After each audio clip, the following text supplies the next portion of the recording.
सिंह पर चर्चा करने के बाद अब हम आते हैं उनके पुत्र और आदर्शों के हिमालय मेवाड़ के वीर शिरोमणि महाराणा प्रताप पर। महाराणा प्रताप की मूर्तियां अधिकांश भारत में चौराहों पर आपको दिख जाती हैं। कई शहरों में उनके नाम से मोहल्ले बने हुए हैं। तो आखिर महाराणा प्रताप में ऐसा क्या था जो उनके प्रभाव से कोई भी बच नहीं पाता? इन्हें हम लोक कथाओं और किंवदंतियों से परे हटकर इतिहास के आईने में देखेंगे। प्रताप सिंह राणा उदय सिंह के सबसे बड़े पुत्र थे।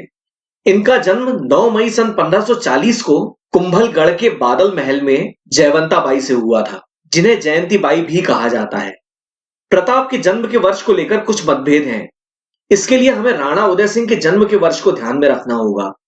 फिलहाल इस वीडियो के लिए हम उनका जन्मदिन सन 1540 मान रहे हैं।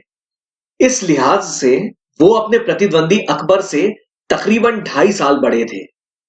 प्रताप के बचपन के बारे में ज्यादा जानकारी उपलब्ध नहीं है, इसीलिए उनके बचपन को राणा उदय सिंह के कार्यों के संदर्भ में ही देखा जाना चाहिए। हम ये मान के चल रहे हैं कि राणा उदय सिंह जैसे जैसे कार्य करते गए, प्रताप अपने पिता की सहायता करते चले गए। कुंवर प्रताप वास्तव में ही अपने पिता के बेहद आज्ञाकारी पुत्र थे। इसके कई उदाहरण आपको आने वाली घटनाओं से समझ में आ जाएंगे। सन 1540 में राणा उदय सिंह ने बनबीर को हरा दिया, चित्तौड़ को वापस जीता और निर्विवाद रूप से मेवाड़ के महाराणा बन गए। प्रताप का जन्म भी लगभग इसी समय हुआ था। यह शायद कुदरत की बनाई हुई नियति ही थी कि जिन परिस्थितियों में प्रताप का जन्म हुआ और जिन परिस्थितियों में उनकी परवरिश हुई, उन्हीं ने प्रताप के चरित्र निर्माण को दिशा दी। राणा उदय सिंह को सिंहासन पाने के लिए कई कठिनाइयों का सामना करना पड़ा था। सिंहासन पाने के बाद भी मेवाड़ पर कई समस्याएं आईं, जो प्रताप बचपन से देख रहे थे। इस वक्त भारत की राजनीति क्रांतिकारी परिवर्तनों से गुजर रही थी। अधिकांश घटनाओं को हमने राणा उदय सिंह के वीडियो में देख ही लिया था।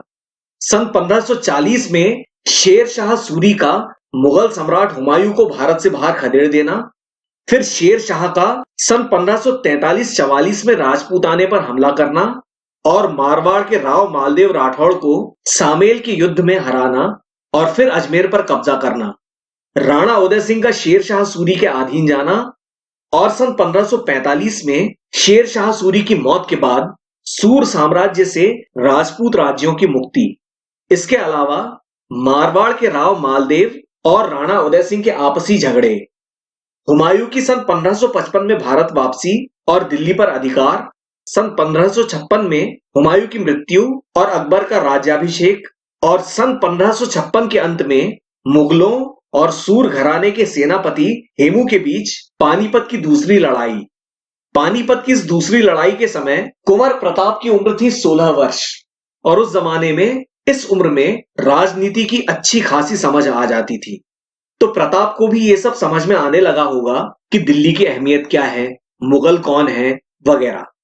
मुगलों का जो वर्णन वो बचपन से सुनते आए थे, जैसे बाबर का भारत पर हमला और प्रताप के दादा राणा सांगा की बाबर से लड़ाई, 15 साल बाद हुमायूं की भारत वापसी, जो कि असल में एक आक्रमण था जिससे उसने दिल्ली से सूर साम्राज्य को उखाड़ फेंका, और फिर भारतीय हेमू और मुगल अकबर के बीच पानीपत का दूसरा युद्ध। तो स्वाभाविक सी बात है कि इस उम्र तक आते आते कुंवर प्रताप के मन में जो मुगलों की छवि होगी वो एक विदेशी आक्रांता की ही होगी, और इस बात को किसी भी दृष्टि से गलत नहीं कहा जा सकता। फिर सन 1559 में मुगलों ने अजमेर पर भी कब्जा कर लिया, जब प्रताप कुछ 19 वर्ष के रहे होंगे। इसके बाद एक एक करके राजपूत राज्य अकबर के प्रभाव में आने लगे, लेकिन जोधपुर के राव चंद्रसेन ने अकबर के खिलाफ आवाज उठाई और जोधपुर से हटाए जाने के बाद उन्होंने दक्षिण राजस्थान में सिवाना और जालोर के क्षेत्र में आकर मुगलों के खिलाफ अपना संघर्ष जारी रखा। चंद्रसेन की राणा उदय सिंह से अच्छी साठगांठ थी और दोनों ही किसी भी कीमत पर मुगलों की अधीनता स्वीकार करने को तैयार नहीं थे। ऊपर से मेवाड़ की सारे राजपूतों में प्रतिष्ठा, तो देर सवेर मुगलों का मेवाड़ से संघर्ष तय था। राणा उदय सिंह दूरदर्शी थे। उन्होंने पहाड़ी किलों की जगह किसी दूर और उपजाऊ घाटी में बस्तियों को बसाने का निर्णय लिया, जहां पानी की कभी कमी न हो और खेती बाड़ी भी हो सके। इसी को ध्यान में रखते हुए राणा ने गिरवा घाटी में बस्तियां बसाना शुरू किया और सन 1559 के आसपास उदयपुर बसाया गया। अब तक वयस्क हो चुके कुंवर प्रताप का विवाह अजबादे पंवार से हो चुका था। 16 मार्च सन 1559 के दिन उनके सबसे बड़े बेटे अमर सिंह का जन्म हुआ। पारिवारिक व्यस्तताओं के बावजूद कुंवर प्रताप अपने पिता का गिरवा घाटी को बसाने में पूरे मनोयोग से हाथ बटाते थे। प्रताप की लोक सेवा ने उनकी लोकप्रियता और बढ़ा दी। प्यार से लोग उन्हें कीका कहने लगे। धीर कंवर की बातों में आकर राणा उदय सिंह ने कुंवर प्रताप के साथ कठोरता का व्यवहार किया। अपनी खुद की मां जयवंताबाई या जयंतीबाई के प्रति पिता की उपेक्षा का भाव और इन्हीं सब बातों से उपजे वैराग्य के कारण महलों के आराम को छोड़कर जंगल जंगल भटकना, अरावली की जंगली पहाड़ियों में घूमना, ये सारी कठिनाइयां कुंवर प्रताप के लिए वरदान सिद्ध हुई। प्रताप की वनवासियों के साथ अच्छी दोस्ती हो गई, गहरी आत्मीयता हो गई, खास करके भीलों से, और ये साथ सारी जिंदगी भर चलने वाला था। तीरंदाजी और भाला चलाने में महारत, अपने राज्य के चप्पे चप्पे का गहरा ज्ञान और अपने पिता के राज में दुश्मनों पर छापामारी, इन सब का प्रताप को अच्छा खासा अभ्यास हो चुका था, जो कि इनकी आने वाली जिंदगी में इनके बहुत काम आने वाला था। उदय सिंह के एक और बेटे और प्रताप के सौतेले भाई शक्ति सिंह ने मेवाड़ छोड़कर मुगलों की शरण ले ली थी। हेमू की निर्मम हत्या के लगभग 8 साल बाद दक्षिण भारत में वहां के आखिरी व्यवस्थित हिंदू साम्राज्य विजयनगर और बहमनी सल्तनत से निकली 5 दक्खनी सल्तनतों के बीच सन 1565 का तालीकोटा का घमासान ऐतिहासिक युद्ध हुआ। ये दक्खनी सल्तनतें यूं तो आपस में लड़ा करती थीं, पर इस्लाम के नाम पर एक हो गईं, और इस गठबंधन ने अपने से ज्यादा ताकतवर विजयनगर साम्राज्य को तालीकोटा में निर्णायक रूप से हरा दिया। 225 साल पुराने विजयनगर के हिंदू साम्राज्य का पतन हुआ और इस विजयनगर नाम के वैभवशाली महानगर को महीनों तक तोड़ा फोड़ा और लूटा जलाया गया। भयानक कत्लेआम हुआ। तालीकोटा के 2 साल के अंदर ही पूर्वी भारत में उड़ीसा में भी ऐसा ही कुछ हुआ। वहां के आखिरी हिंदू राज्य पर बंगाल सुल्तान ने कब्जा कर लिया। उड़ीसा में आज भी काला पहाड़ नाम का एक हमलावर कुख्यात है, जिसने अनगिनत मंदिर तोड़े, जिनमें जगन्नाथपुरी भी शामिल था। उस जमाने में खबरें कैसे और कब पहुंचती थी, ये जरा शोध का विषय है, पर हम अनुमान लगा सकते हैं कि 2-1 साल में प्रताप को इन घटनाओं का कम से कम कुछ अंदाजा तो लग ही गया होगा। और लगभग तभी ऐसा ही कुछ उनके अपने राज्य मेवाड़ के साथ भी होने जा रहा था। इस समय कुंवर प्रताप की उम्र कुछ 25-26 वर्ष थी। अकबर चित्तौड़ की तरफ चल निकला। राणा ने खुद को चित्तौड़ से बाहर जाकर पश्चिम में अरावली में स्थापित किया और छापामार युद्ध की तैयारी की। चित्तौड़ को संभालने के लिए जयमल और पत्ता को तैनात कर दिया। अक्टूबर सन 1566 में अकबर ने चित्तौड़ को घेरा डाला और 4 महीनों की लंबी घेराबंदी और कठोर संघर्ष के बाद फरवरी सन 1568 में चित्तौड़ के मजबूत किले पर मुगलों का अधिकार हो गया। केवल इतना ही नहीं, चित्तौड़ के साथ मुगलों ने वही किया जो तब से 3 साल पहले तालीकोटा के युद्ध के बाद दक्खनी सल्तनतों ने विजयनगर के साथ किया था। चित्तौड़ के 30,000 लोगों का कत्लेआम हुआ। इन सब घटनाओं ने प्रताप को भावनात्मक रूप से झकझोर दिया होगा। सन 1568 में अकबर ने रणथंभौर पर कब्जा किया और 2 साल बाद सन 1570 में नागौर में दरबार लगाया। इस नागौर दरबार ने राजपूताने की राजनीति की दिशा तय कर दी, पर मारवाड़ के राव चंद्रसेन और मेवाड़ के राणा उदय सिंह ने हार नहीं मानी। चंद्रसेन तो नागौर दरबार में जाकर लौट भी आए थे, लेकिन राणा उदय सिंह तो वहां गए ही नहीं। इससे मेवाड़ का ऊंचा सर ऊंचा ही बना रहा। सभी बड़े राजपूत राज्य अकबर के अधीन हो गए। अकबर ने एक नई राजधानी की नींव रखी, जिसे आज हम फतेहपुर सीकरी के नाम से जानते हैं। लगभग इसी समय दिल्ली में हुमायूं का मकबरा भी बन चुका था, जो कि मुगलों का भारत में पहला व्यवस्थित भवन था, पहला मकबरा था। यहां से मुगलों की एक नई निर्माण शैली और वास्तुकला का एक ज़हीन अध्याय शुरू होता है। राणा उदय सिंह मुगल छावनियों पर और मुगल सेना पर छापे मारते रहे, और इन सब अभियानों में कुंवर प्रताप अपने पिता का बड़ी ही निष्ठा से साथ देते थे। पर घर पर कहानी कुछ और ही थी, जिसे अब हम देखने जा रहे हैं। चित्तौड़ के पतन के बाद अब मेवाड़ के भविष्य पर एक बहुत बड़ा प्रश्न चिन्ह लग गया था। एक तरफ महाराणा उदय सिंह इस पराजय को सहन नहीं कर पाए और इस वजह से काफी बीमार रहने लगे थे, और शायद इसी बीमारी की अवस्था में राणा की लाडली महारानी धीर कंवर ने शासन व्यवस्था अपने हाथों में ले ली थी और इसकी पूरी संभावना है कि शासन संबंधित कुछ महत्वपूर्ण दस्तावेजों पर धीर कंवर ने महाराणा से हस्ताक्षर करवा लिए, जो कि असल में अगले महाराणा की नियुक्ति के कागजात होंगे, जिसके जरिए धीर कंवर ने अपने पुत्र जगमाल को युवराज बनवा दिया। इसके बावजूद कुंवर प्रताप का धैर्य और ऊंचा चरित्र देखिए। उन्होंने अपने पिता के खिलाफ बगावत तो क्या, चूं तक नहीं की। कुछ ही दिनों बाद महाराणा उदय सिंह ने गोगुंदा में अपने प्राण त्यागे और मेवाड़ में एक नई राजनीतिक उथल पुथल को जन्म दिया। महाराणा उदय सिंह की मृत्यु के साथ एक नाटकीय प्रसंग उभर कर आया, लेकिन चूंकि हम कहानियों की जगह इतिहास पर चर्चा कर रहे हैं, यहां सिर्फ खास बातें बता देते हैं। मेवाड़ की परंपरा के अनुसार सिंहासन कभी खाली नहीं रहता, इसीलिए एक महाराणा की मृत्यु के बाद अगला महाराणा तुरंत सिंहासन पर बैठता है और इस वजह से अंतिम संस्कार में नहीं जा पाता।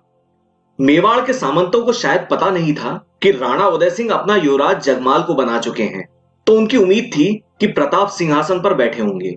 लेकिन प्रताप को स्मशान में पाकर उन्हें काफी हैरानी हुई, क्योंकि अधिकांश सामंत पहले से ही प्रताप के पक्ष में थे। तो राणा उदय सिंह के अंतिम संस्कार के बाद सभी सामंतों की सहमति से 28 फरवरी सन 1572 के दिन प्रताप का गोगुंदा में राज्याभिषेक हुआ। इस तरह से सन 1572 में कुंवर प्रताप सिंह बन गए थे महाराणा प्रताप सिंह प्रथम। जाहिर सी बात है कि जगमाल नाराज था और इसीलिए वो मौका पाते ही अजमेर चला गया मुगलों की शरण में। हम आगे चलकर देखेंगे कि जगमाल का क्या हुआ। इस समय महाराणा प्रताप के सामने कई समस्याएं थीं। जगमाल और शक्ति सिंह पहले ही मुगलों से मिल चुके थे। मुगलों के हमलों से मेवाड़ राज्य जर्जर हो चुका था। आधा मेवाड़ तो पहले ही मुगलों की बलि चढ़ चुका था, जिसमें सबसे महत्वपूर्ण गढ़ थे चित्तौड़ और मांडलगढ़। राणा प्रताप ने खुद को कुंभलगढ़ में स्थापित किया और मेवाड़ के बिखरे हुए राज्य को संवारना शुरू कर दिया। सन 1572 में मुगलों ने बंगाल और गुजरात पर एक साथ हमला किया और इस तरह से पहली बार मुगल साम्राज्य समुद्र तक पहुंच पाया। ये दोनों ही संघर्ष काफी लंबे चलने वाले थे, क्योंकि तब मुगलों के पास ढंग की नौसेना नहीं थी। अगर नौसेना बनाने भी जाते तो पुर्तगाली उसे पनपने नहीं देते, जो तब तक हिंद महासागर पर पूरी तरह से छा चुके थे। सन 1537 में पुर्तगालियों द्वारा गुजरात सुल्तान बहादुर शाह की हत्या के बाद गुजरात सल्तनत बहुत कमजोर हो चुकी थी। सौराष्ट्र के स्थानीय राजा सुल्तान के हाथ से छूट गए थे और उन्होंने सन 1551 में मिठोई के युद्ध में गुजरात सुल्तान महमूद शाह तृतीय को उसके तोपखाने समेत हरा दिया। महमूद शाह के बाद तीसरा अहमद शाह और उसके बाद तीसरा मुजफ्फर शाह गुजरात सुल्तान बना। जुलाई सन 1572 में अकबर अहमदाबाद पहुंचा और आखिरी गुजरात सुल्तान मुजफ्फर शाह तृतीय को पकड़ लिया गया। अकबर ने एक साल गुजरात में रुककर वहां मुगलों को अच्छे से स्थापित किया। पुर्तगालियों की समुद्र में शक्ति देखते हुए उसने पुर्तगालियों से संधि वार्ता शुरू की और यह संधि वार्ता लगभग एक दशक तक चली। सौराष्ट्र कठियावाड़ के राजा उस समय के लिए तो अकबर के सामने नतमस्तक हो गए। इसी दौरान अकबर ने उत्तरी सिंध पर भी अधिकार कर लिया। मालवा 10 साल पहले ही सन 1562 में मुगलों के हाथों में चला गया था और मेवाड़ के दो सबसे घनिष्ठ मित्र बूंदी का हाड़ा राज्य और सिरोही मुगलों के आगे विवश होकर उनके अधीन हो चुके थे। तो सन 1573 आते आते मेवाड़ चारों तरफ से मुगलों से घिर चुका था और इसी दौरान अकबर ने मेवाड़ से शांति वार्ता भी शुरू की। आपको जानकर यकीन नहीं होगा कि अकबर ने एक के बाद एक 4 शांति प्रस्ताव मेवाड़ भेजे। पहला शांति प्रस्ताव सितंबर सन 1572 में जलाल खान कोरची के जरिए भेजा गया। दूसरा शांति प्रस्ताव जून सन 1573 में आमेर के तब के राजकुमार मान सिंह के मार्फत भेजा गया, जिसका कि किस्से कहानियों में बड़ा ही रंगा ढंगा के वर्णन मिलता है, पर इतिहास की नजरों में वह उन 4 शांति प्रस्तावों में से केवल एक था। तीसरा शांति प्रस्ताव गुजरात विजय के बाद अक्टूबर सन 1573 में मान सिंह के पिता आमेर के कछवाहा राजा भगवंत दास के हाथों भेजा गया। चौथा और आखिरी संधि प्रस्ताव दिसंबर सन 1573 में राजा टोडरमल के हाथों भेजा गया। लेकिन चारों तरफ से मेवाड़ को घेर लेने के बावजूद अकबर ने राणा प्रताप को इतने मौके आखिर क्यों दिए? अकबर ने अपने दादा बाबर के अनुभवों से और खुद के अनुभवों से ये बात अच्छी तरह से समझ ली थी कि राजपूतों से दुश्मनी बहुत महंगी पड़ेगी। उसकी राजधानियां आगरा और फतेहपुर सीकरी कभी भी आसानी से राजपूत हमलों का शिकार हो सकती थी, और इसमें कोई शक नहीं है कि चित्तौड़ के कत्लेआम से अकबर की भारी बदनामी हुई होगी। अकबर केवल हमलावर होता तो बात और थी, पर अकबर को तो भारत में राज करना था। इसीलिए उसके लिए यह बहुत जरूरी था कि वो खुद की छवि जल्द से जल्द सुधारे। मेवाड़ जैसे सम्मानित राज्य के साथ किए गए चित्तौड़ के पाप को धोने के लिए अकबर ने रणथंभौर की जीत के बाद राजपूत राज्यों से जोर जबरदस्ती करना बंद कर दिया। सन 1570 के नागौर दरबार से उसकी राजपूताने पर पकड़ मजबूत हो गई थी। फिर भी उसको यह समझ में आ गया था कि राजपूत राज्यों को उचित सम्मान देना ही पड़ेगा। दूसरी एक खास बात, मेवाड़ यदि इसी तरह से स्वतंत्र बना रहता और अगर चंद्रसेन राठौड़ हथियार नहीं डालते तो इसका असर न सिर्फ राजपूताने पर होता बल्कि उसके पड़ोस में गुजरात पर भी होता, जिसे अकबर ने बड़ी मुश्किल से जीता था और जहां मुगलों की स्थिति कोई बहुत स्थिर नहीं थी। और अकबर का यह अंदाजा बिल्कुल सही भी साबित हुआ, यह हम आगे चलकर देखेंगे ही। अकबर दोहरी चाल चल रहा था, एक जुआ खेल रहा था। आप देख रहे होंगे कि 4 में से 3 प्रस्ताव अकबर ने बड़ी होशियारी से हिंदुओं के हाथों भिजवाए थे। यदि महाराणा प्रताप मुगलों के अधीन हो जाते तब तो किस्सा ही खत्म हो जाता, लेकिन अकबर चाहता था कि प्रताप किसी हिंदू राजा की बेइज्जती कर दें, जिससे एक तीर से 3 शिकार हो जाएं। पर इतिहास को इतिहास की तरह ही पढ़ा जाना चाहिए, और इसीलिए कहानियां चाहे कुछ भी कहती रहें, सभी शांति प्रस्तावों को महाराणा प्रताप ने बड़ी समझदारी से, बड़ी नम्रता के साथ ससम्मान शांतिपूर्वक लौटा दिया। किसी का भी अपमान नहीं किया। नागौर के दरबार में भी राणा उदय सिंह नहीं गए थे और फिर 4 संधि प्रस्तावों को लौटा दिया गया। अकबर दुनिया को यह दिखाता रहा कि देखो, हमने इतनी बार शांति की बात की पर खुद महाराणा प्रताप नहीं मान रहे हैं। तो अब अकबर के पास मेवाड़ पर हमले का एक अधूरा सा बहाना था, और अकबर की यही दुविधा महाराणा प्रताप की पहली सफलता थी। अकबर इस वक्त मेवाड़ पर हमला करके आ बैल मुझे मार नहीं कर सकता था। कंदहार पर पहले ही सन 1556 में ईरान के सफवी शाह ने कब्जा कर लिया था। काबुल में अकबर के सौतेले भाई ने लगभग आजादी से राज करना शुरू कर दिया था। उससे थोड़ा आगे पेशावर और खैबर के क्षेत्र में पश्तूनों के बीच एक रोशनिया नाम का आंदोलन जड़ पकड़ रहा था। हालांकि फिलहाल वो उग्र और हिंसात्मक नहीं हुआ था, पर वहां देर सवेर जंग तय थी। सिंध और गुजरात में स्थिति कुछ नाजुक ही थी। राजपूताने को कैसे बस में किया था यह अकबर की आत्मा ही जानती थी। ऊपर से चंद्रसेन ने नाक में दम कर रखा था। बिहार और बंगाल में एक एक इंच आगे बढ़ने के लिए अफगानों से खूनी संघर्ष करना पड़ रहा था। महाराणा प्रताप अपने पिता की तरह ही दूरदर्शी थे। वो समझ गए थे कि अब मेवाड़ विजय अकबर के लिए एक व्यक्तिगत प्रतिष्ठा का प्रश्न बन चुका था। तो अकबर अभी चुप बैठने वाला नहीं था। हमले का पूर्वानुमान लगाते हुए राणा प्रताप ने पहले से ही अच्छे से तैयारी कर ली थी। राणा की भीलों से अच्छे से मैत्री थी ही, और इसका सबसे बड़ा सबूत यह है कि भील 500 साल बाद भी आज तक महाराणा प्रताप का भगवान की तरह सम्मान करते हैं, और ऐसा तब तक नहीं हो सकता जब तक मैत्री शुद्ध और निष्कपट न हो। फिर प्रताप ने अपने पिता की नीति का अनुसरण करते हुए अफगानों से दोस्ती बनाए रखी। हकीम खान सूर के नेतृत्व में अफगान महाराणा प्रताप के साथ हो लिए। चित्तौड़ की लड़ाई के लिए राणा उदय सिंह ने कालपी से 1000 अफगान बंदूकची बुलवाए थे। वो सब तो शहीद हो गए थे, पर अफगान बड़ी तादाद में प्रताप के साथ थे, और हकीम खान सूर और अफगान बंदूकचियों से महाराणा प्रताप को काफी उम्मीदें थीं। जैसे जैसे युद्ध नजदीक आता गया, महाराणा प्रताप ने मेवाड़ में दुश्मनों के स्वागत के लिए जरूरी इंतजाम कर लिए। मुगलों के रास्ते में पड़ने वाले खेतों को उजाड़ दिया गया ताकि मुगल लश्कर को रसद पानी न मिल सके, यानी स्कॉच्ड अर्थ तकनीक का इस्तेमाल किया गया।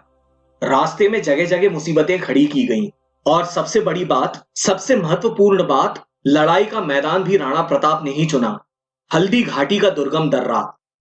अकबर के भेजे गए चारों संधि प्रस्तावों पर महाराणा प्रताप शालीनता से शांत बने रहे, और वो इसका परिणाम भली भांति जानते थे। मेवाड़ को दबाने के इन तमाम प्रयासों के विफल हो जाने से अकबर खींचा हुआ था।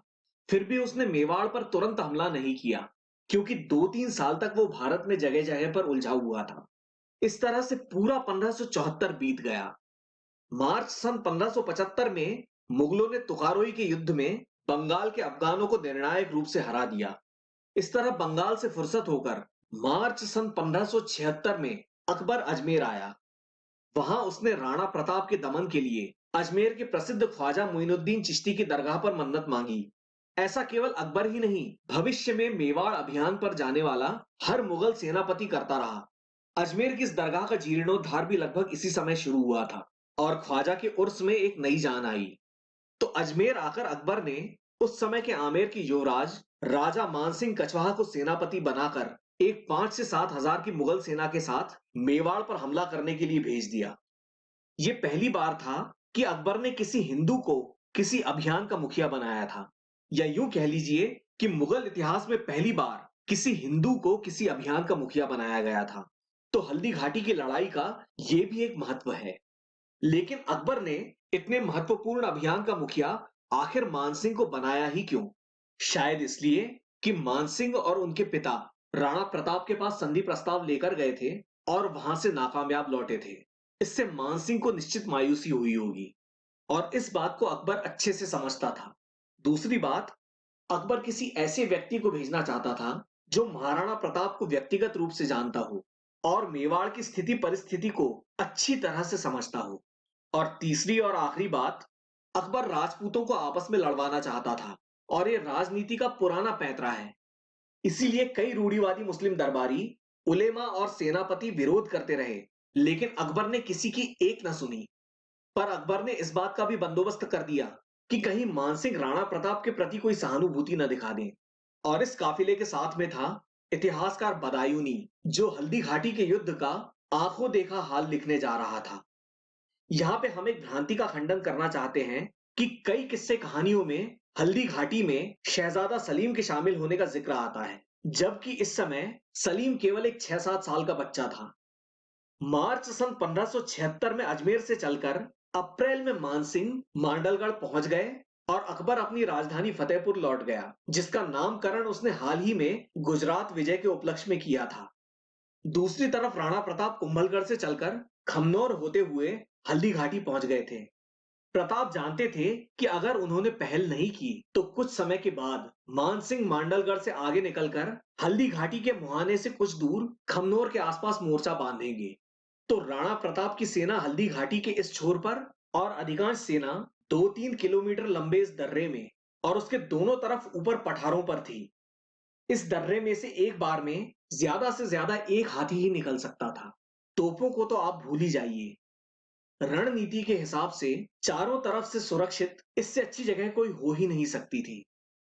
इस संघर्ष का एक महत्व यह भी था कि यह कई बेघर राजाओं की आखिरी उम्मीद थी। ग्वालियर के अपदस्थ राजा राम शाह तोमर और उनके बेटे इस अभियान में शामिल थे। हकीम खान सूरी के बारे में हमने आपको पहले ही बता दिया है और चित्तौड़ गंवा देने के बाद मेवाड़ की भी स्थिति कुछ ऐसी ही कही जा सकती है। मांडलगढ़ में मानसिंह ने करीब 2 महीने इंतजार किया, इस उम्मीद में कि शायद राणा प्रताप उत्तेजित हो जाएं और हल्दी घाटी के दर्रे से बाहर निकलकर मैदान में आ जाएं, जहां मुगलों की जीत बिल्कुल तय थी। वीरता अच्छी बात है, पर वो संपूर्ण शक्ति का एक हिस्सा मात्र है, जबकि स्वयं शक्ति के अनेक पहलू होते हैं। इसीलिए हमें इस तथ्य को बड़ी बहादुरी से स्वीकार करना होगा कि 5 से 10 हजार की सेना जो शस्त्र अस्त्रों और लोहे के कवच से सुसज्जित हो, जिसके साथ तोपखाना भी हो, प्रशिक्षित बंदूकची भी हो और सैकड़ों हाथी हो, उसे हराना कोई मजाक नहीं होता। दूसरी एक बात, राणा प्रताप ने खेत खलिहान उजाड़ कर पहले से ही मुगल सेना के लिए रसद पानी के स्थानीय इंतजामात खत्म कर दिए थे। तो ऐसे में मानसिंह मांडलगढ़ में ज्यादा नहीं रुक सकते थे। या तो वो जल्द ही हमला करने पर मजबूर हो जाते या वापस लौट जाते, जिसकी संभावना शून्य थी। तो मानसिंह मांडलगढ़ से चले और मोही नाम की जगह पर पहुंचे और मोही से चलकर जून की शुरुआत में उन्होंने मोलेला में पड़ाव डाला, जहां के मिट्टी के टेराकोटा के खिलौने, बर्तन वगैरह आज यहां की विशेषता बने हुए हैं, जिसके पीछे का मुख्य कारण हल्दी घाटी के युद्ध की लोकप्रियता है। राजा मानसिंह और महाराणा प्रताप के पड़ावों में कुछ 15-16 किलोमीटर का अंतर था। मुगल सेना का मोर्चा बनास नदी के किनारे बसे खमनौर से लेकर हल्दी घाटी के मुहाने पर बादशाह बाग या शाही बाग तक फैला हुआ था और हल्दी घाटी और उसके इस पार राणा प्रताप की सेना डटी हुई थी। फिर जिस दिन का बेसब्री से इंतजार था वो भी आ पहुंचा। 18 जून सन 1576 की सुबह लगभग 8 बजे हल्दी घाटी का महान ऐतिहासिक युद्ध शुरू हुआ। इस युद्ध में राजपूतों ने महाराणा प्रताप के द्वारा भरे गए जोश का खुलकर परिचय दिया और मुगलों के दांत खट्टे कर दिए। असल में ये लड़ाई हल्दी घाटी के दर्रे में न होकर उससे बाहर निकलकर खमनौर के मैदानी इलाके में हुई, जहां आज भी एक रक्त तलई नाम की जगह मौजूद है। इसीलिए इसे हल्दी घाटी का युद्ध कहने की बजाय खमनौर का युद्ध कहना ज्यादा उचित होगा। चूंकि इस युद्ध को भाटों चारणों ने, किस्से कहानियों वीर गाथाओं ने, कवियों और कलाकारों ने मिलकर अमर बना दिया है, तो इस पर हम एक विस्तार से वीडियो बना रहे हैं, जैसा कि हमने पानीपत के लिए बनाया था। यहाँ पूरा युद्ध बता देने से हम महाराणा प्रताप के जीवन से जुड़े हुए अन्य पहलुओं पर गौर नहीं कर पाएंगे और ये उनके साथ घोर अन्याय होगा, जो अनजाने में हम लोग आज तक करते चले आए हैं।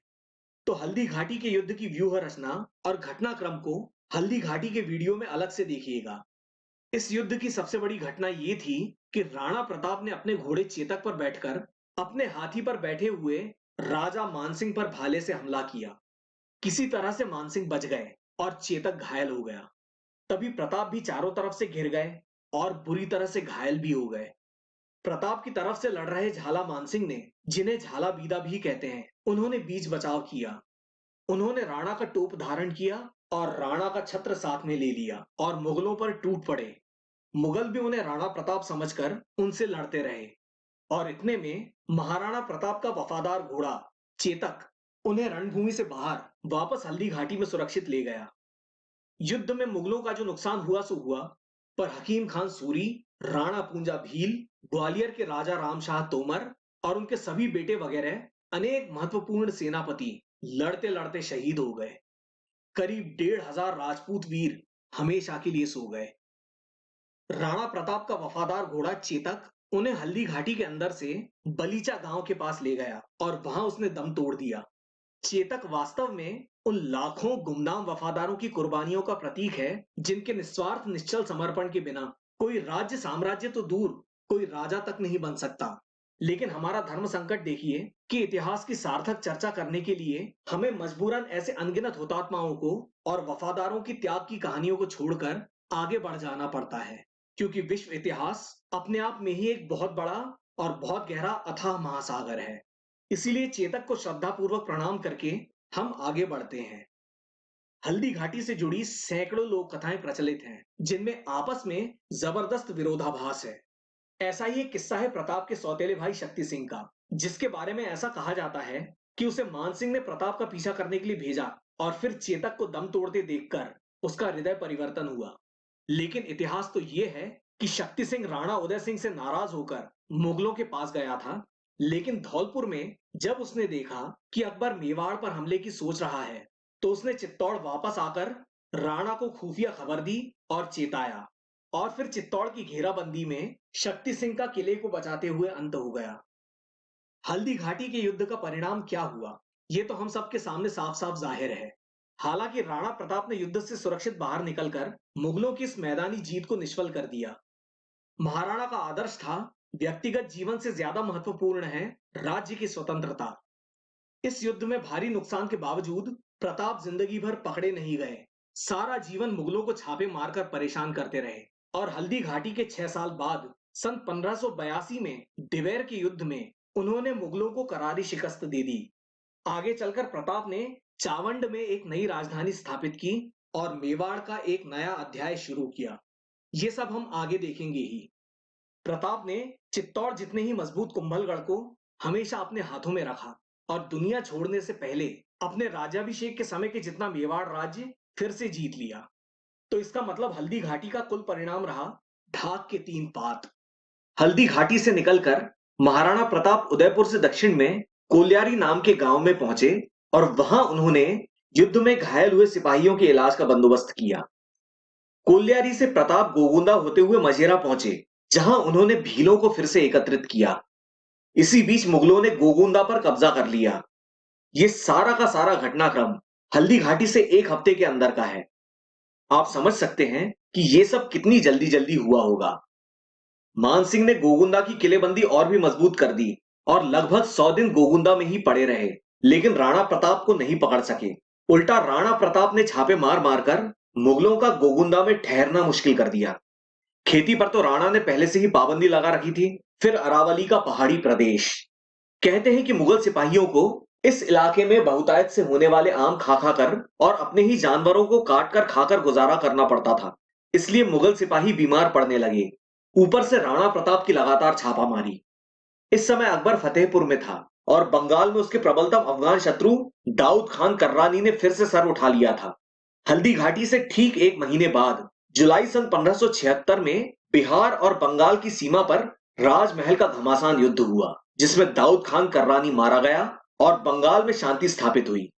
तो एक महीने के अंदर अंदर हल्दी घाटी और राजमहल में मिली जीत से अकबर ने कुछ राहत की सांस ली। अकबर को बचपन से ही हाथियों का बड़ा शौक था। उसने महाराणा प्रताप के पसंदीदा हाथी राम प्रसाद के किस्से सुन रखे थे। इस हाथी को हल्दी घाटी में मुगलों ने पकड़ लिया था और इतिहासकार बदायूनी के साथ राम प्रसाद फतेहपुर पहुंचा। अकबर ने राम प्रसाद का नाम बदलकर पीर प्रसाद कर दिया और कहा जाता है कि राम प्रसाद ने प्रताप की याद में खाना पीना छोड़कर अपनी जान दे दी। सितंबर अक्टूबर के महीने में अजमेर में ख्वाजा मुइनुद्दीन चिश्ती का मेला भरता था, उर्स लगता था। तो अकबर इसमें शामिल होने के लिए अजमेर आया। मेवाड़ से आने वाली खबरों से अकबर असंतुष्ट था और उसने मानसिंह को वापस अजमेर बुलवा लिया और मानसिंह की जगह कुछ मुगल अफसरों को गोगुंदा के लिए नियुक्त कर दिया और राणा प्रताप ने मुगल सेना को भगाकर गोगुंदा वापस ले लिया। ऐसा कहा जाता है कि अकबर ने मानसिंह और आसफ खान के लिए अपनी ड्योढ़ी तक बंद कर दी थी, यानी उनकी सूरत देखने से भी मना कर दिया था। ये किंवदंती हो सकती है, लेकिन इससे अकबर की नाराजगी साफ समझ में आती है। उसने महसूस किया कि वो खुद मेवाड़ आकर प्रताप का सामना करे। अक्टूबर सन 1576 में मेवाड़ के जंगलों में शिकार करने का बहाना लेकर अकबर अजमेर से गोगुंदा आया और फिर उसने खुद हल्दी घाटी का मुआयना किया। इससे साबित होता है कि अकबर इतने बड़े साम्राज्य का मालिक होने के बावजूद मेवाड़ को कितनी तवज्जो देता था। फिर नवंबर सन 1576 में अकबर उदयपुर आया। उदयपुर में कुछ दिन रुककर वो बांसवाड़ा और डूंगरपुर के जंगली इलाकों में गया। ये इलाका वागड़ कहलाता है। यहां से मालवा और गुजरात दोनों का रास्ता खुलता है और आमतौर पर वागड़ मेवाड़ के ही प्रभाव में रहा है। अकबर ने मेवाड़ और उसके आसपास दक्षिणी राजस्थान और उससे सटे गुजरात और मालवा में शासन व्यवस्था स्थापित की। मुगल थाने बैठाए और छावनियां बसाई। सारी व्यवस्था कर दी कि प्रताप मेवाड़ से बाहर न निकल सकें। लेकिन राव चंद्रसेन और राणा प्रताप के विद्रोहों को कुचलने की भरसक कोशिशों के बावजूद उसको नाकामयाबी ही मिली, क्योंकि मुगलों का चाहे जब तक मेवाड़ पर अधिकार रहा हो, लेकिन वहां कानून तो राणा प्रताप का ही चलता था। मेवाड़ के जो दो हिमायती राज्य थे, बूंदी और सिरोही, उन्होंने फिर से सिर उठाना शुरू कर दिया था। तो अकबर ने सितंबर सन 1576 में बूंदी पर और मार्च सन 1577 में सिरोही पर अपनी पकड़ मजबूत कर ली। लेकिन इस अभियान का एक पहलू यह भी है कि प्रताप ने अकबर को अपनी राजधानी से दूर मेवाड़ और राजपूताने में 6 महीने बिताने पर मजबूर कर दिया और तब कहीं जाकर मई सन 1577 में अकबर अपनी राजधानी फतेहपुर सीकरी लौट पाया। पर जब तक अकबर फतेहपुर लौट पाता, राणा प्रताप ने गोगुंदा और उदयपुर वापस जीत लिए। मानसिंह की तरह ही खुद शहंशाह अकबर का यह मेवाड़ अभियान उतना ही क्षणभंगुर रहा। इसके बाद अक्टूबर सन 1577 में अकबर ने शाहबाज खान को मेवाड़ पर हमला करने के लिए भेजा। महाराणा प्रताप अरावली की पहाड़ियों में चले गए। शाहबाज खान शिद्दत से राणा प्रताप का बेकार पीछा करता रहा। इसी सिलसिले में अप्रैल सन 1578 में शाहबाज खान ने कुंभलगढ़ पर भी कब्जा कर लिया। इस अभियान में शाहबाज खान ने जो मुस्तैदी दिखाई, उसके लिए उसकी तारीफ किए बगैर रहा नहीं जाता। उसने तुरंत ही गोगुंदा और उदयपुर पर भी कब्जा कर लिया, पर राणा प्रताप फिर भी हाथ नहीं लगे। तंग आकर शाहबाज खान वापस चला गया और उसके जाते ही प्रताप पहाड़ियों से निकल आए और उन्होंने सारे क्षेत्र फिर से जीत लिए। इस समय राव चंद्रसेन गुजरात सीमा पर अरावली की पहाड़ियों में बसकर मुगलों को परेशान कर रहे थे। चंद्रसेन के खिलाफ भी मुगलों ने कई अभियान किए, लेकिन कुछ सफलता नहीं मिली। इस बीच बांसवाड़ा और डूंगरपुर के राज्य, जो कि मुगलों के प्रभाव में आ चुके थे, उनसे प्रताप को खतरा महसूस हुआ। तो मेवाड़ की सेना और चंद्रसेन ने मिलकर सोम नदी के किनारे मुगलों की शह पर लड़ने आई डूंगरपुर और बांसवाड़ा की संयुक्त सेना से लोहा लिया। इस युद्ध में राणा प्रताप खुद शामिल नहीं थे। इस सोन नदी के युद्ध के परिणाम को लेकर कुछ स्पष्टता नहीं है, पर राणा को अपेक्षित सफलता नहीं मिली। लेकिन कुछ ही समय में बांसवाड़ा और डूंगरपुर यानी कुल मिला के वागड़ का क्षेत्र राणा प्रताप के प्रभाव में फिर से आ गया। सन 1578 के अंत में शाहबाज खान ने दूसरी बार मेवाड़ पर चढ़ाई की और सन 1579 की शुरुआत में उसने दोबारा मेवाड़ का अधिकांश भाग जीत लिया। लेकिन इस बार भी वही हुआ जो पिछली बार हुआ था। प्रताप तो हाथ आए नहीं और शाहबाज खान वैसे ही खाली हाथ लौट गया। फिर सन 1579 के अंत में शाहबाज खान ने तीसरी बार मेवाड़ पर हमला किया, लेकिन तीसरी बार भी वही हुआ जो पिछले 2 दफा हुआ था। ऐसा तभी संभव हो सकता है जब जनता तन मन से अपने प्रिय राजा के साथ हो। राणा प्रताप की लोकप्रियता का इससे बड़ा सबूत भला कोई क्या दे सकता है। शाहबाज खान ने अकबर से अनुमति मांगी कि वो मेवाड़ की जनता पर जोर जबरदस्ती सख्ती करे, पर अकबर ने उसको स्पष्ट हिदायत दी कि मेवाड़ की जनता पर किसी किस्म का कोई अत्याचार नहीं होने पाए। राणा प्रताप तो हाथ लगे नहीं और शाहबाज खान के पीठ फेरते ही प्रताप पहाड़ों से निकल आए और मुगलों के जीते हुए इलाके वापस ले लिए। शाहबाज खान के 3 असफल हमलों के बाद अब अकबर ने भेजा बैरम खान के बेटे और अकबर के दत्तक पुत्र अब्दुल रहीम खान खाना को। ये वही रहीम खान है जिनके दोहे आप हिंदी साहित्य में पढ़ते आए हैं। रहीम खान को जून सन 1580 में अजमेर का सूबेदार बनाकर भेजा गया। रहीम खान ने मेवाड़ पर चढ़ाई की जरूर, पर उल्टा प्रताप के प्रति जनता के मन में गहरा आदर देखकर वो बेहद प्रभावित हुए और अजमेर लौट गए। लेकिन तभी जनवरी सन 1581 में राव चंद्रसेन की मृत्यु हो गई और मारवाड़ का 2 दशकों से चला आ रहा आजादी का संघर्ष आखिर खत्म हुआ। एक तरफ राव चंद्रसेन के रूप में राणा प्रताप ने एक संभावित साथी खो दिया था, तो दूसरी तरफ प्रताप के सबसे बड़े बेटे अमर सिंह 21 साल के वयस्क हो चुके थे और पूरे मनोयोग से अपने पिता के साथ युद्धों में भाग लेने लगे थे। सितंबर सन 1582 में अजमेर, जोधपुर, उदयपुर त्रिकोण के बीचों बीच महाराणा प्रताप और मुगलों में एक घमासान युद्ध हुआ, दिवैर का युद्ध। इस दिवैर के युद्ध में मुगलों को भयानक पराजय का मुंह देखना पड़ा। दिवैर अजमेर से गुजरात के रास्ते में पड़ता है और इस किले पर अब प्रताप का कब्जा था। दिवैर के युद्ध में कुंवर अमर सिंह ने भी कई जौहर दिखाए। इस युद्ध में वहां का मुगल किलेदार सुल्तान खान मारा गया। आजकल दिवैर को हल्दी घाटी के बराबर रखने के लिए एड़ी चोटी का जोर लगाया जा रहा है, पर ऐसा करना हमारी दृष्टि से इतिहास के साथ बेवजह छेड़छाड़ करना है। इसके कई कारण हैं। अव्वल तो ये कि हल्दी घाटी का युद्ध हर दृष्टि से दिवैर के युद्ध से बड़ा और निर्णायक था और हल्दी घाटी ने राणा प्रताप के जीवन को ही नहीं बल्कि मेवाड़ के सिसोदिया घराने के इतिहास को 2 हिस्सों में बांट दिया था, हल्दी घाटी से पहले और हल्दी घाटी के बाद।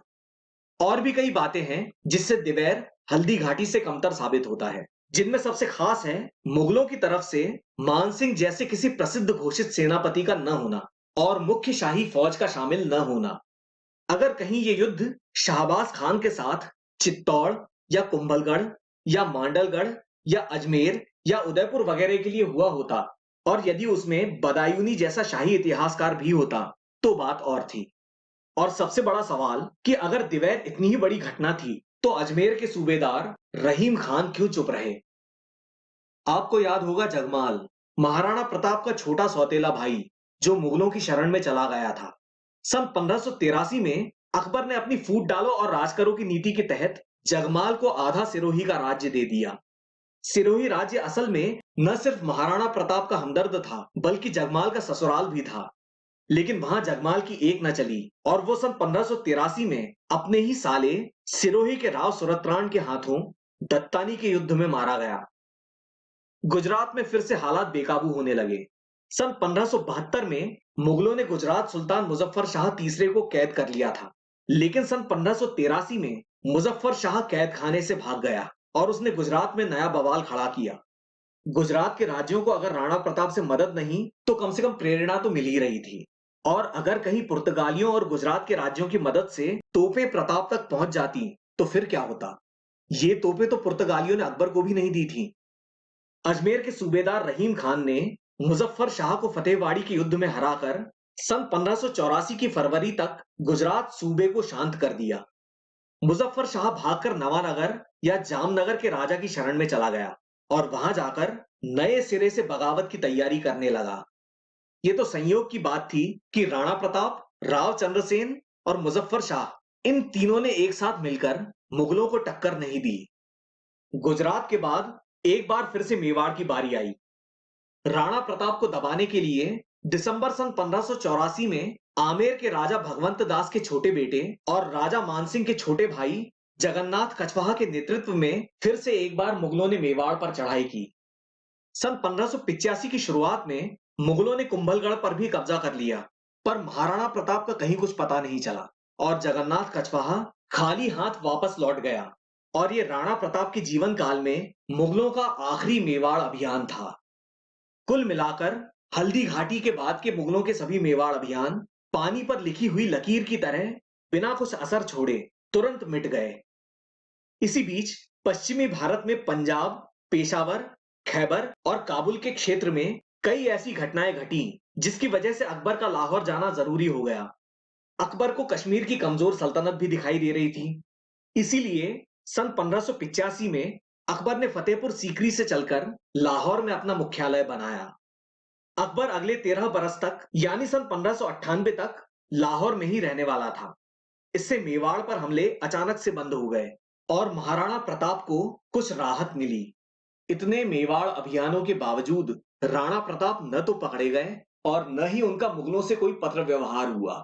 तो अकबर को एक बार शक हुआ कि प्रताप कहीं हल्दी घाटी में ही तो नहीं मारे गए और मानसिंह ये सच छुपा रहे हैं, अकबर को अंधेरे में रखे हैं।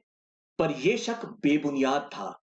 मुगलों के बार बार हमलों के बावजूद जनता ने महाराणा प्रताप का ही साथ दिया। आप सोचिए कि खुद अकबर महीनों तक मेवाड़ में पड़ा रहा, लेकिन जनता ने उसके तमाम तामझाम के बावजूद मुगलों का जरा भी साथ नहीं दिया। इसका सबूत है मेवाड़ में मुगलों को एक ढंग का गुप्तचर, एक ढंग का खबरी तक नहीं मिला। तो इस तथ्य से उन इतिहासकारों का मुंह बंद हो जाता है जो ये कहते नहीं थकते कि ये महाराणा प्रताप की व्यक्तिगत लड़ाई थी। असल में ये जनता की लड़ाई थी, जोर जबरदस्ती जुल्म के खिलाफ, अत्याचारों के खिलाफ, साम्राज्यवाद के खिलाफ। और इतने वफादार साथी कभी भी ऐसे व्यक्ति के नहीं हो सकते जिसका चरित्र उज्जवल न हो। आमेर के राज्य ने मेवाड़ पर हमले करने में मुगलों का हर तरह से साथ दिया था। वो राजा भगवंत दास हो या राजा मानसिंह हो या उनके भाई जगन्नाथ हो, प्रताप आमेर को मजा चखाना चाहते थे। इसीलिए उन्होंने अजमेर के इलाकों के अलावा आमेर राज्य के इलाकों पर भी जोर शोर से छापे मारे। लेकिन मेवाड़ पर मुगलों के लगातार के हमलों से मेवाड़ राज्य काफी कमजोर हो गया था और स्वयं महाराणा प्रताप की माली हालत काफी दयनीय हो गई थी। इस दौरान दो तीन ऐसी घटनाएं घटी जिनका किस्से कहानियों में बहुत बड़ा चढ़ाकर वर्णन है, लेकिन जिनका ऐतिहासिक महत्व कुछ भी नहीं है। हमें ये सब बताना इसलिए पड़ रहा है कि जितनी भी ऐतिहासिक घटनाएं हम बता रहे हैं, उस हर एक घटना से जुड़ी कई कई किंवदंतियां, दंत कथाएं, किस्से कहानियां आदि यहां मेवाड़ में लोकप्रिय हैं।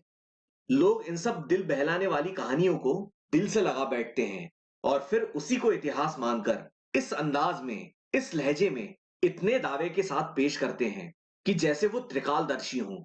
और बेचारे प्रामाणिक इतिहासकार अपनी अकेली कमजोर आवाज में एक कोने में बैठकर इन सब बातों का खंडन करते रह जाते हैं।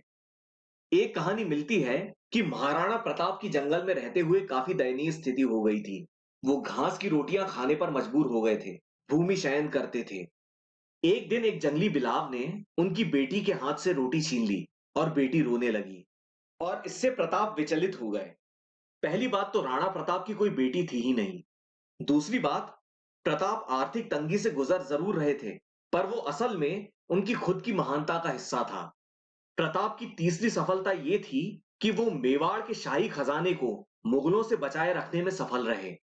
प्रताप ने अपने खुद के व्यक्तिगत जीवन पर और अपने परिवार पर न के बराबर धन खर्च किया और सारा खजाना, सारी संपत्ति जनता की सेवा में लगा दी। उस धन से उन्होंने भीलों की सेना भी बनाई। इस बीच एक और घटना हुई जिसका किंवदंतियों में बड़ा जिक्र है। वो कहानी है भामाशाह की, जिन्हें भाट चारणों ने सेठ भामाशाह बना दिया। कहा जाता है कि भामाशाह ने अपनी सारी संपत्ति प्रताप को समर्पित कर दी थी, लेकिन अगर प्रामाणिक इतिहासकारों की माने तो भामाशाह ने गुजरात और खास करके मालवा की मुगल छावनियों को लूटा, वहां के थानों को लूटा और इस धन को इकट्ठा करके महाराणा के नज्र कर दिया। हालांकि यह भी बात सच है कि भामाशाह ने अपने खुद के खर्चे के लिए, अपने व्यक्तिगत वैभव के लिए एक कौड़ी तक नहीं रखी और सारा धन, सारी संपत्ति मेवाड़ की सेवा में लगा दी। मेवाड़ की जनता तो महाराणा प्रताप को भगवान मानती ही थी। जंगलों में रहने वाले भील भी उनकी पूजा करते थे और आज तक करते चले आए हैं। इतनी निष्ठा और लोकप्रियता के पीछे कुछ न कुछ चारित्रिक बल तो निश्चित होना चाहिए। क्या इसे महाराणा प्रताप की चौथी उपलब्धि नहीं माना जाए? फिर एक और किस्सा आता है कि राणा प्रताप की राजाज्ञा के खिलाफ एक किसान ने खेती करने की कोशिश की तो राणा ने उसे मृत्यु दंड दे दिया। तो किस्सा यूं है कि इस अकेले गरीब किसान की मौत से सैकड़ों मील दूर बैठा अकबर बहुत दुखी हुआ। कर्नल टॉड की यह कहानी और अकबर का यह दुख कितना नकली होगा। फिर बीकानेर की भी एक लोक कथा है जिसके हवाले से कर्नल टॉड ने बताया है कि मेवाड़ की मुगलों के हाथों हो रही लगातार दुर्दशा को देखकर और शायद जंगल की जिंदगी से तंग आकर महाराणा प्रताप ने खुद अकबर को संधि के लिए पत्र भेजा। इससे बीकानेर के कवि राजकुमार पृथ्वीराज, जो कि अकबर के एक दरबारी हुआ करते थे, उन्हें बहुत दुख हुआ और उन्होंने प्रताप को प्रेरित किया कि हथियार न डालें और संघर्ष जारी रखें। लेकिन इतिहास तो यह है कि बीकानेर बहुत पहले ही हथियार डाल चुका था और इससे खुश होकर अकबर ने नागौर दरबार में जोधपुर राज्य को भी बीकानेर की निगरानी में रख दिया था। बीकानेर की शरणागति का इससे बड़ा सबूत आपको और क्या चाहिए? इतिहासकारों का स्पष्ट मत है कि राणा प्रताप ने ऐसा कोई भी पत्र नहीं लिखा था। वो आजाद थे और जीवन भर आजाद ही बने रहे। किंवदंतियों, दंत कथाओं और लोक कथाओं की दुनिया से अब हम वापस इतिहास में आ जाते हैं। अब हम मुगलों के हमलों के बाद मेवाड़ की स्थिति का जायजा लेते हैं। सन 1568 में चित्तौड़ का पतन हुआ और चित्तौड़ के साथ साथ मांडलगढ़ नाम का एक बहुत मजबूत किला, साथ में एक प्रमुख नगर मांडल, जिसके पास आज का भीलवाड़ा विकसित हुआ। ये सारा क्षेत्र यानी पूर्वी मेवाड़ मुगलों के हाथों में चला गया था। चित्तौड़ की घेराबंदी में हजारों प्रशिक्षित सैनिक मारे गए थे। उसके एक ही दशक के अंदर हल्दी घाटी का युद्ध हुआ जिसमें मेवाड़ ने करीब 1,500 सैनिक और अधिकांश प्रमुख सेनापति खो दिए थे।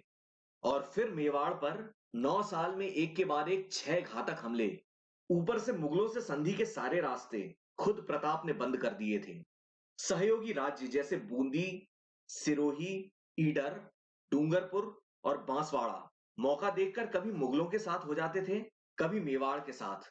तो अब ऐसा लगने लगा था कि मेवाड़ का सूरज डूब रहा है। लेकिन यह अंत नहीं, एक नए युग का आरंभ था। सन 1585 में अकबर लाहौर चला गया। इसका महाराणा प्रताप ने पूरा पूरा लाभ उठाया। मुगलों के हमले बंद हो गए तो खेती भी बहाल हो गई। सन 1585 में छप्पन और मगरा क्षेत्र के राठौड़ों ने प्रताप के खिलाफ विद्रोह कर दिया, जिसे प्रताप ने सफलतापूर्वक दबा दिया और इसी क्षेत्र में सन 1585 में एक नई राजधानी का निर्माण किया, चावंड। चावंड उदयपुर जिले में आता है। चावंड से एक नए मेवाड़ का उदय हुआ। मेवाड़ का एक नया अध्याय शुरू हुआ। राणा प्रताप ने मुगलों को भगाकर गोगुंदा, उदयपुर, मांडल, पिंडवाड़ा वगैरह कुल 36 जगहों को वापस कब्जे में कर लिया। प्रताप के इस नए हमले में वो जोश था, वो ताजगी थी कि ऐसा लगने लगा जैसे हल्दी घाटी महज एक हादसा हो और इसके जवाब में मुगल शिथिल पड़ते दिखाई दे रहे थे। भले ही चित्तौड़ और मांडलगढ़ जीतने में प्रताप को कामयाबी न मिली हो, पर उन्होंने कुंभलगढ़ पर जरूर अधिकार कर लिया। सन 1590 आते आते ज्यादातर मेवाड़ अब एक बार फिर से राणा प्रताप के हाथों में मजबूती से था। क्या इसे महाराणा प्रताप की एक बड़ी उपलब्धि नहीं माना जाना चाहिए? अब प्रताप के निजी जीवन पर एक नजर डालते हैं। वीर विनोद नामक ग्रंथ में मेवाड़ का इतिहास दर्ज है। वीर विनोद के अनुसार महाराणा प्रताप की कुल 11 रानियां थीं और उनसे उन्हें 17 पुत्र हुए। इन सब में उनकी पटरानी थी अजबादे पंवार और अजबादे पंवार से जन्मे थे प्रताप के सबसे बड़े बेटे अमर सिंह। चावंड में राजधानी स्थापित होने तक अमर सिंह की उम्र करीब 26 साल थी। राणा प्रताप के संघर्ष के दिनों में और चावंड में राजधानी स्थापित करने में कुंवर अमर सिंह का बहुत बड़ा योगदान रहा। आपने सदा ही महाराणा प्रताप को घोड़े पर बैठकर भाला चलाते हुए ही देखा होगा। आपने कभी उनको किसी और रूप में देखा है?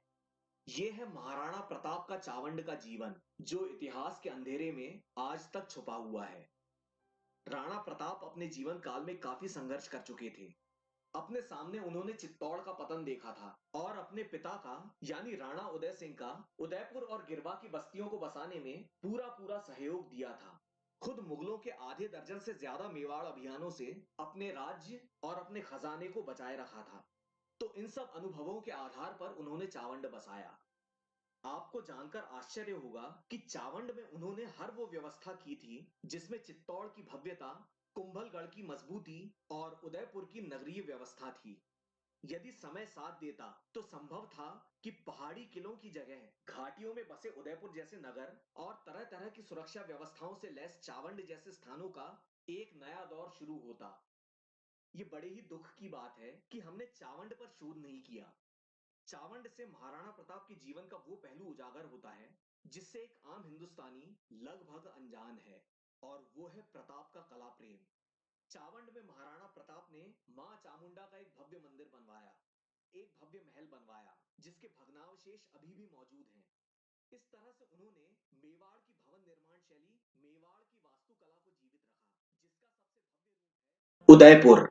महाराणा प्रताप ने चित्रकला को प्रोत्साहित किया और चावंड चित्रकला, चावंड चित्र शैली उभर कर आई। आगे चलकर यही चावंड चित्रकला कुछ परिवर्तनों के साथ मेवाड़ शैली के रूप में विकसित हुई, प्रसिद्ध हुई।